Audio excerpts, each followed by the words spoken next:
At the center of all the news this week, the President of the Senate, Caleb Rowden. You've seen a lot. I guess I'll just start from the beginning. It felt like yesterday was not the culmination of one day, 1 week, Yeah, no. one legislative session. It felt like probably an inevitable end of about a 6-year fight. Yeah. I have watched you do everything imaginable to avoid yesterday. Yeah. I have watched you have groups of your colleagues around you demanding you do what you did yesterday, and you have always been the person I've witnessed in the room that says it's not better for the Senate. Mm-hmm. There was reasons, right?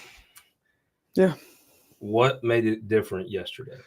Well, I think for one, it's not enviable. I think the Senator Eigel and some others yesterday, tried to make this out as somebody was happy about this, right? And I can't speak for anybody else other than myself, but certainly this is not something that I woke up and said, I'm ready to do this, right? You're a different turn guy.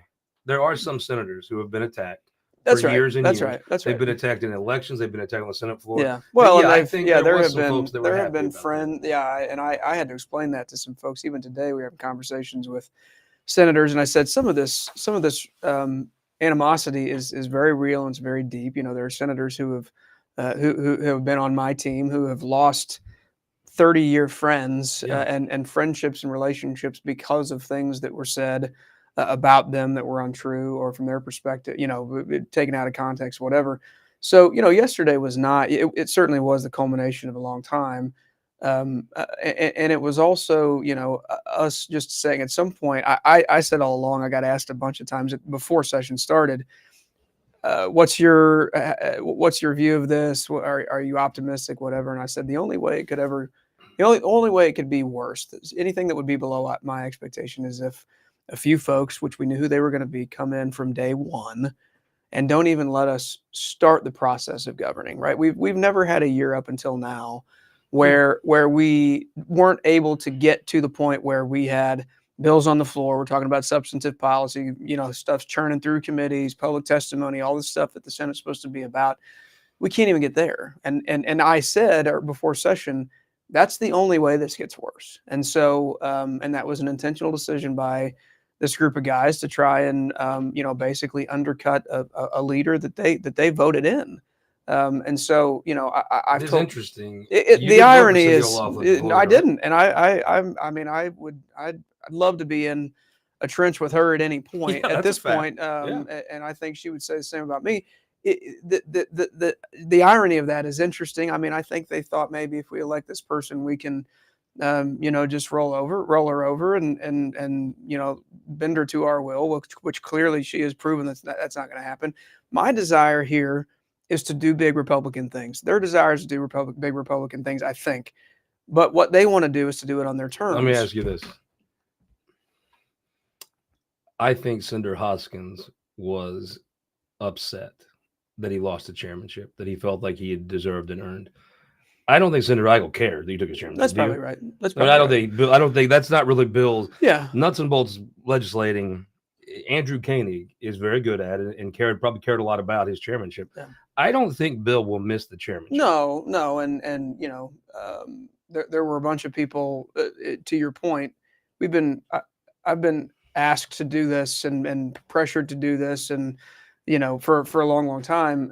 But we've reached a breaking point, and the point is, we have work to do, and you have to have people in these positions of influence and power that the rest of the body trusts. And if you don't, then it really does become terribly problematic. And so that's where this started, right? It was a leadership race. Well, you ran against Senator Hoskins. Yeah. Senator Onder ran against Senator Schatz. Yeah. Your side won, and there really hasn't been. You used to have a Crowell or a Schaaf or somebody, and I always thought there was a very good role for a senator to be the one that said no, that would everybody knew it was a bad bill, so he would kill it. Yeah, there was a role there. Sometimes Senator Schaaf could get maybe outside of that, and so Senator Crowell, but it's a tough role. But I thought it was a good role for the body. Senator Crowell, I never served with, but the thing that I heard about him, and I'm sure you can affirm this, Senator Crowell, obviously a very smart guy, usually knew where he wanted to get to, and I think he was willing to play the card, be the mean guy, be the bad guy, and get where he wanted to go. And then this is what people told me about him. And then when he got where he wanted to go, he'd take that win and you move on to the next thing, right? I think the Thursday I don't think anybody thought there was ever going to be a bill put before a committee. No, and that's not real. And everybody knew that. And so the point then becomes, and I think what has happened, and we'll see what happens today. I've offered these guys the deal. It's not really a deal, but of saying, I'll refer every bill that I've got. That's what they said they wanted. They wanted, other than to have a bill on the floor, bypassing, which is not going to happen. Every bill that I have in my possession, I'll send to committee today if they let this slate of gubernatorial appointments go and we move on, right? And so then next week, we probably hear IP in committee. That probably gets voted out the week following. We are delayed in doing big conservative things because these guys dug themselves in a hole and didn't know how to get out. Well, I'll ask you this. Is there a part of you that thinks, I don't think there's one person in that Senate or watching that Senate that thought they were going to pull a bill before some committee of the whole in January and do all these. I don't believe anybody really thought that was ever going to happen. No, and they didn't either. I mean, that's why, I agree. And I said that to Senator Eigel on the floor, and he didn't really rebut it. I mean, I think he can come up with some, half concocted way that it made sense to him. But yeah, I mean, it was done for a reason. It was done for a purpose. It's one thing to do something, a short term sort of, hey, we get our win and yell about it on social media. Now they've wasted 5 days. I said it yesterday. 3 days this week. I said it yesterday. We've been on the floor. I think I'm gonna get the numbers right. We've been on the floor for 16 hours this year. They've held the floor for 15 hours and 45 minutes. Right. So I don't understand how someone that has more than about, any level of understanding of this process would say that we're the bad guys. Explain to folks at home, like right now, if I had to guess, nobody thought that would work. Folks thought that they would, I assume they thought on Thursday, before we would just come in and adjourn. Yeah. Maybe it gets voted on. They probably thought they had 8. They had 7 votes. But I don't think anybody believed that would actually have any chance of happening. And it just comes down to, it's like a lot of legislation. They don't have the votes. That's right. Some things, you don't have 18 votes for. And even if you have 18 people like IP reform, I think you have 34 people that have an idea of IP reform. Mm-hmm. When you have to pick one to vote on, that's a little tougher. Tough. But as it moves through, I think if you're Senator Eigel, who's leader of his caucus, can you let you get to that point? If you're Senator Eigel, can you let you get to a point where you have a bill on the floor and they're filibustering a piece of Republican platform? Can he let you get there? I think the fundamental. I think the fundamental question that I know the answer to it for some of the folks in the Freedom Caucus, and you'll note yesterday we didn't take action against every member of the Freedom Caucus. I don't care if you're in the Freedom Caucus or not. It's irrelevant to me. If folks want to go down that road, that's their prerogative. It's an odd thing to me if you're a senator. Well, House member joining the caucus. Yeah, I wouldn't do it because I take my marching orders from my constituents and not folks in Virginia.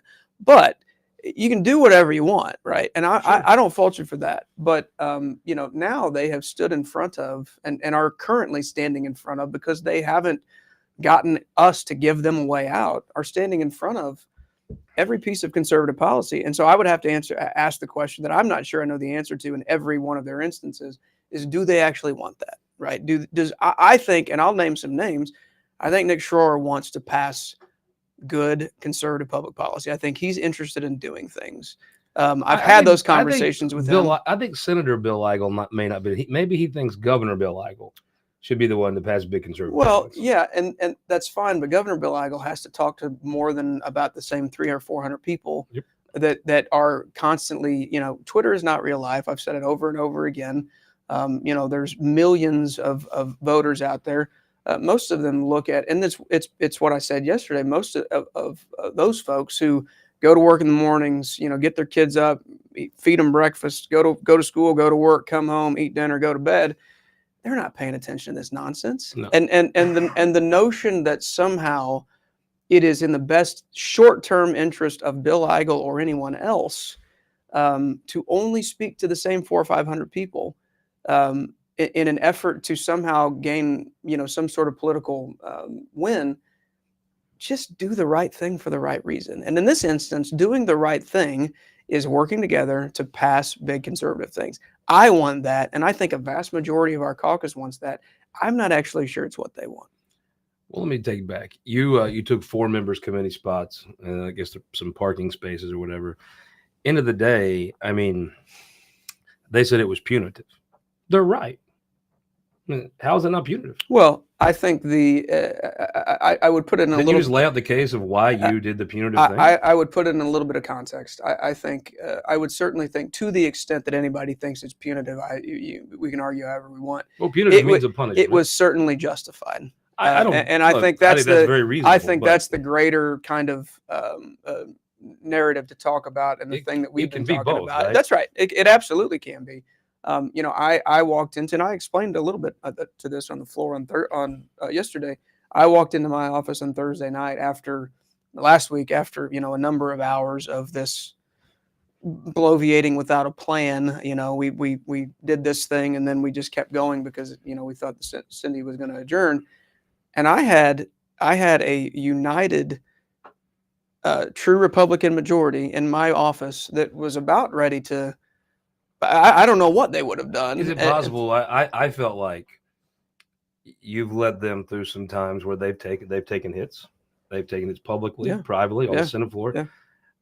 I think last Thursday was so far over the top. If you didn't do something, you might have started to lose some of your own. It's a culmination, like you said, it's a culmination of a lot of things. You're probably the coolest head. Yeah, and again, contrary to what's said, I don't like doing any of this stuff. I would like for us all to get along and figure out ways to move this stuff forward. But look, I am still interested as we sit here today, and this is very, very important.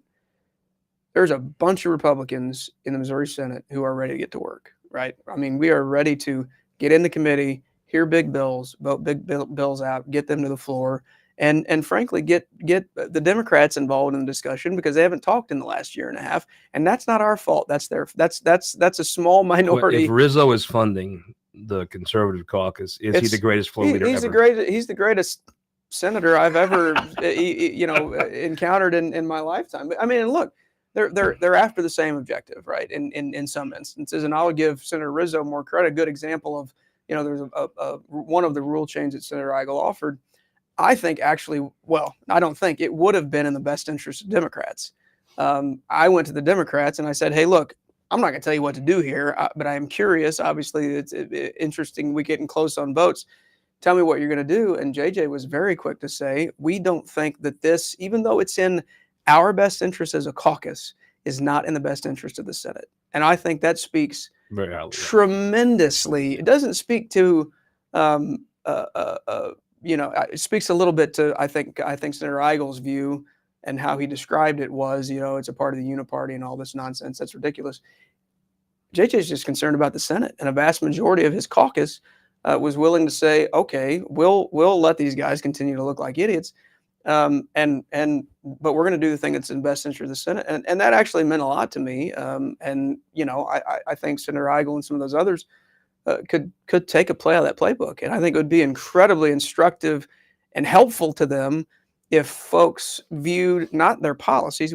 I disagree with John Rizzo on plenty of policies. But if people viewed Bill Eigel as a person the way that they view John Rizzo, Bill Eigel would be infinitely more effective than he is. And I've said it all along. There's a bunch of people in the Senate and in the House on various levels of politics. If you just change what you do, how you do what you do just a little bit, not a lot, nobody's asking anybody to compromise principles. Just change how you do what you do a little bit. It can make all the difference in the world. And I think that's true of these guys. They're just not willing to do it. But also I think it might be fair to say that there's been some success. I mean, they've built a pretty good following around the state. I mean, what they do does have a following for it. And what they do has it. One of the handicaps as a downside of not taking the stand you took yesterday was it's went on a long time, and they've seen some success. Yeah, well, and there's no doubt. I mean, I didn't get to the point where we made this decision. I was like, oh, this is going to be great for me politically. It's not what this is about, right? I think I can win a race in August and in November without using this chamber. And I think there was some hurt feelings. I don't think it matters to anybody in West Plains whatsoever if somebody doesn't have a parking spot or they're not a chairman of something. I don't think anybody cares. They're if it was political strategy, it was pretty poor strategy. That's right. Because it was irrelevant. And I would admit that. Yeah. I mean, yeah.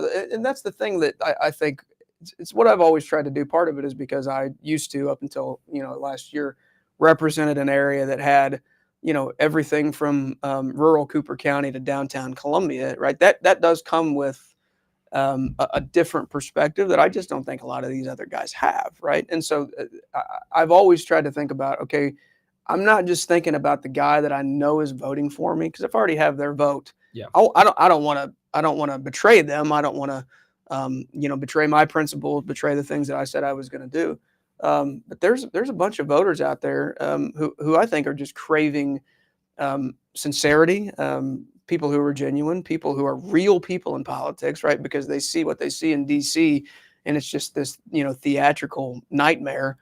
And I think they just want real people. And so the thing that is worrisome to me about this trend, the Freedom Caucus thing, not necessarily that name in and of itself, but the idea is it has to be to bring the DC style of politics to Jefferson City. That has to be what they're doing, because it's certainly profitable, right, for people who are kind of egging on that consternation. And to your point, it's sexy in some ways.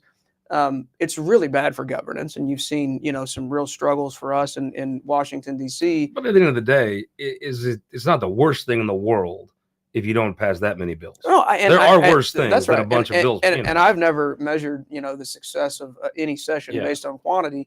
If I'm Senator Eigel, you make no bones about education as your top priority. If you pass an education reform bill that you're happy with and proud of, you're pretty freed up. Yeah. If I'm him, do I want you to have a bill sent to the House on education reform that you're pretty happy with? After that, remember the old shop quote he stole? You think I'm locked in here with you, but now you're all locked in here with me. If you pass that school bill, you might be a little bit of a different guy, man. Yeah. Huh? Well, I would hope not. I understand the premise. Well, there's certain legislation that senators have that they probably aren't as antagonistic. And I would hope. And then there's Senator Bratton that has one he wants to pass. And it's still antagonistic. So I mean, it is what it is.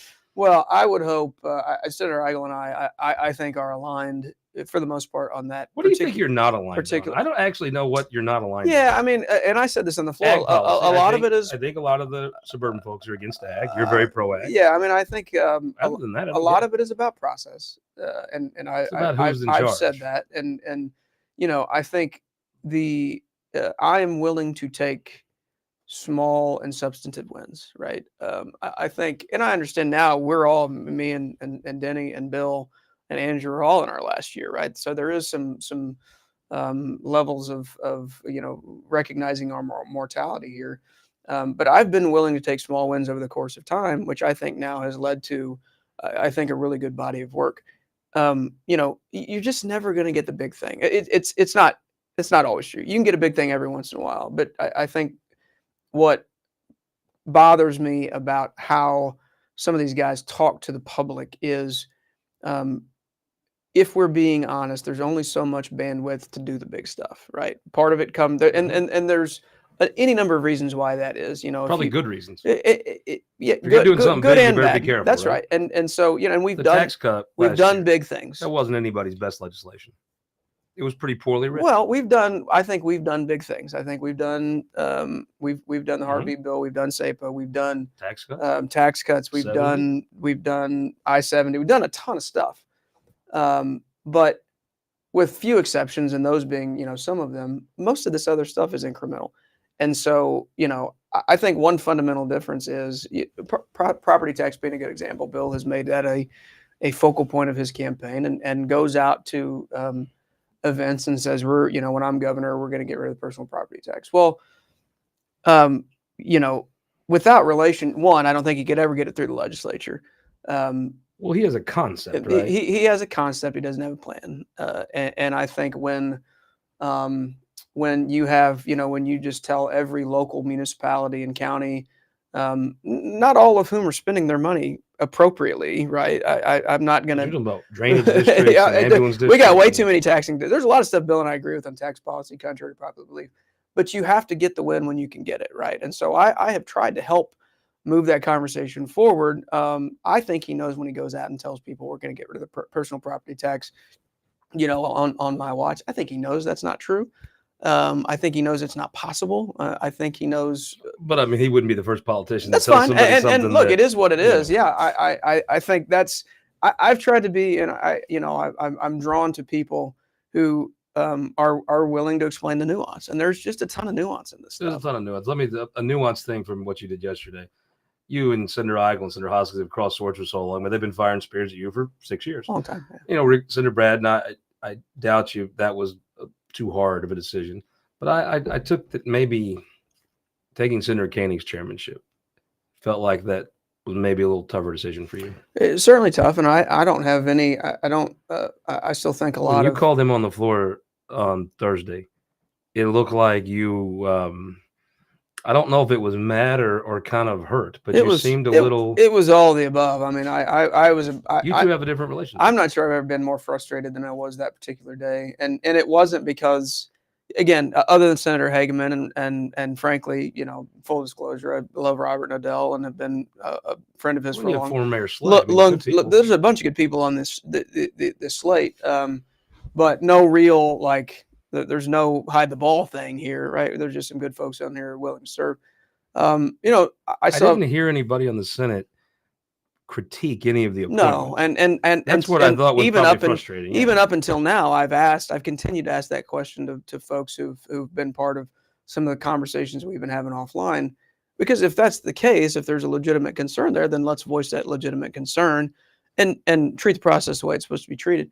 I'm fine with that, and either they win or they lose. But the way all this went about, and Senator Koenig, we're going to have a conversation, later today.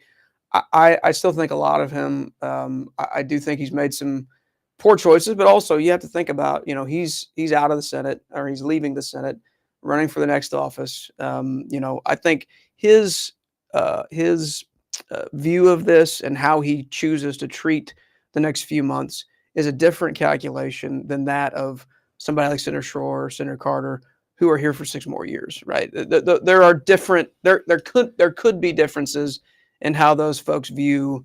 The future. Pass legislation. He does, and you can go on the Senate floor and kill stuff. Yeah, that's pretty easy. Or you can go on the Senate floor and pass stuff. Yeah, much harder. But doing both.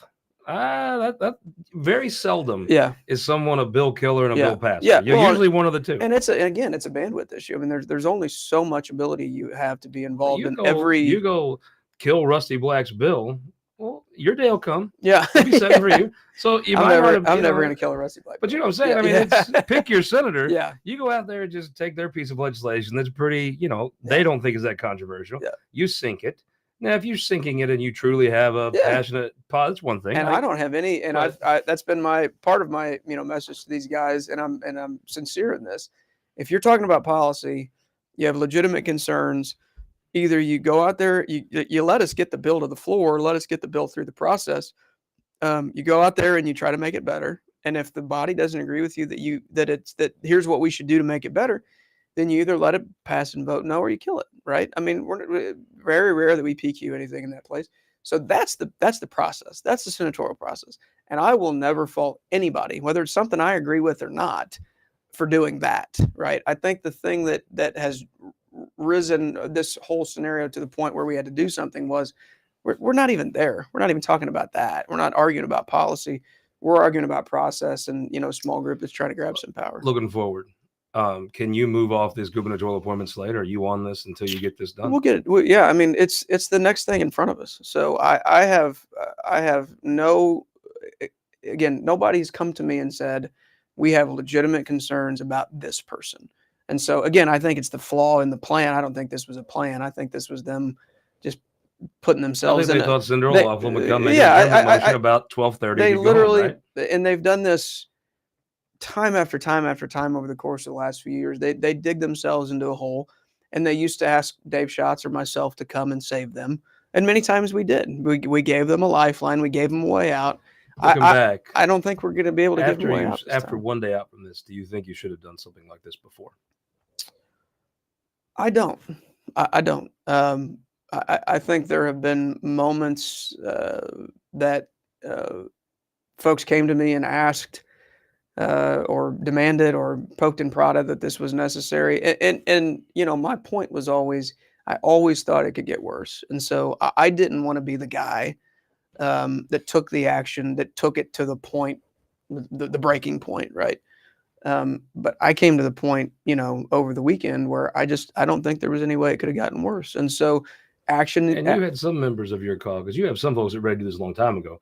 You have some that were pretty quiet about it, that were getting more and more vocal. I've never seen the other group of folks, the Republican majority, as united on literally anything as they were on this. So today you'll go in. The State of the State will be today. You're going to come back in after? Yeah, I mean, we're trying to figure out a way where we could get the slate done, refer all the bills, and at least get us to the point. Do you have stuff on the calendar yet? We have the FRA on the calendar. We have Senator Koenig's education bill. So, at this point, unlikely, and again, not the fault of anybody, but Senator Eigel and Senator Hoskins and a few others. We could have started those conversations this week. We're not going to be able to, probably, I wouldn't think, but we might be able to start them next week. So is it your plan to go to the floor on the motion that's before the Senate for the gubernatorial appointment slate? And if folks want to talk, they can just talk. And until somebody tells me there's a reason other than just hard-headed stubbornness that we can't get this slate done, we'll get slate done, because there's no reason not to. And then I'll refer bills. I've watched you do a lot of deals, and I've watched you give people outs. I watched you do it all the time to give people, like, save their pride. Yeah. What would a deal look like to you to move forward with? I don't think anything's going to be normal until all the people in those leadership races from 6 years ago term out. That's right. I just think fair, unfair. I do think. I do think. What does it look like going forward? Well, I mean, I hope.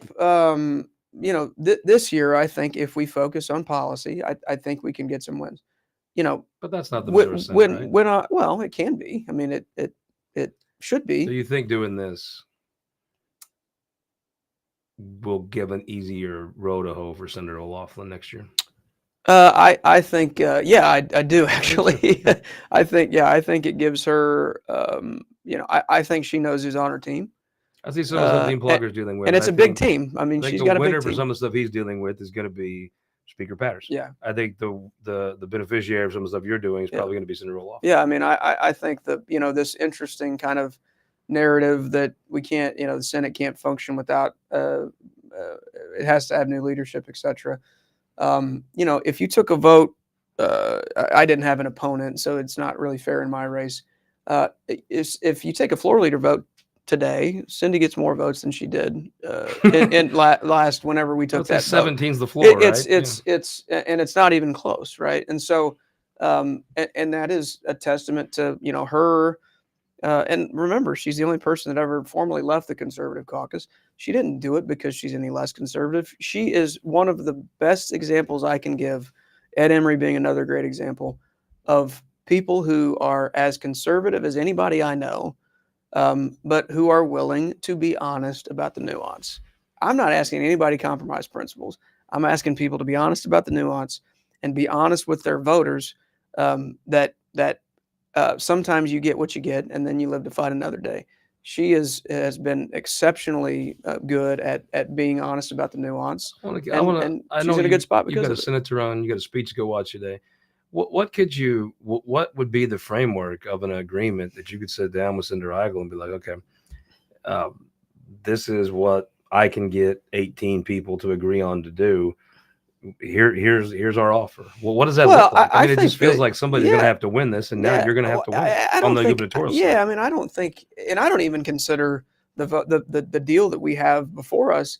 I don't even consider it a deal. It's just us getting rid of the stuff that's in front of us, right? Nobody said that there's an issue with anybody on that slate. So let's move past those two things. The things that are in front of us are gubernatorial appointments, which nobody said they have an issue with, and a whole bunch of referrals to get really, really important conservative priorities into That committee. is a pro tem giving up a lot of power when you refer all the bills. I'm giving them all, right? And I still have control about when they come back in, but we're going to have. That's a pretty good choke point in the process. I have multiple choke points. I'm giving them one of them away, and I'm not really getting anything in return. I don't have any constituents on this slate, I don't believe. So, Governor Parson, I think, has. It was an odd hostage to take. These are really Governor Parson's and I said it. Yeah. I said it at the very beginning. I thought it was just fire aimed at an incredibly weird direction. And look, so if that happens, get those two things out of the way because they're the things in front of us, and then we go back to normal order. Bunch of committee hearings in the next couple of weeks. Big priorities on the floor, and you start to get Democrats talking. It's incredibly simple, and nobody. The weird part of this is in that particular scenario, nobody really wins and nobody really loses. It's just the Senate functioning again. And if you poll the entirety of the these guys are more concerned about a Republican primary electorate. If you poll everybody in that electorate and say, do you want a Senate to function, or do you want a Senate that will throw bombs and never get anything done? I'm on the right side of the history on this thing, and I don't even think about that. Last question. Though there are some folks that would, I think, prefer bombs. Sure. And don't care if everything gets done. Sure. There is a part of the Republican Party that is just angry. Yeah. I'm not sure they have anything they really want. They're just mad. Yeah. What do you say to them?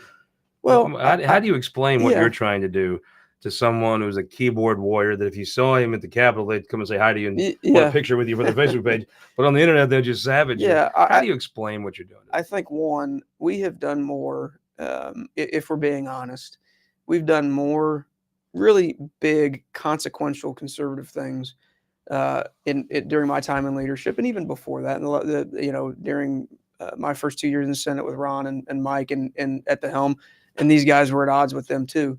That has been the most productive, consequential window of time for conservative wins in the state's history Ever. So, no question. So you can't argue with that. And so my advice to them would be, keep holding our feet to the fire. I want to be held accountable for the things that I do, but just recognize and be honest and be willing to say, okay, maybe this guy or this group of people that I think are doing the right thing may not always have the best intent and motivation at heart, and be honest about it. Because if I think most of those folks that are angry, maybe they don't want anything. But I think if you poke and prod a little bit, they have stuff that they want. It's only possible if we have a functional Senate. And it's why I fight for the Senate to be the Senate, because it's not only the way that we slow things down and make sure that we pass good stuff more times than not,